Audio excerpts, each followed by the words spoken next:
Game!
Jay, okay. Ilan taon ka na, Jay?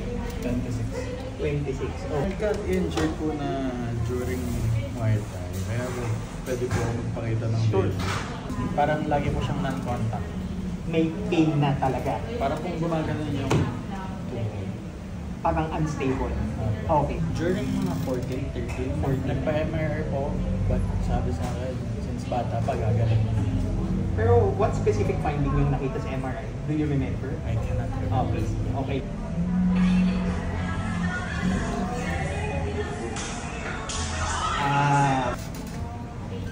So did you take any medications already for pain? Wala pa. A certain movement, position na nafe-feel mo na unstable yung tuhod mo. Parang nagkakaroon ka na ng resistance na bigyan ng weight yung ask you to lie down, no? Flat on your back so I can do physical exam on your knee. Okay.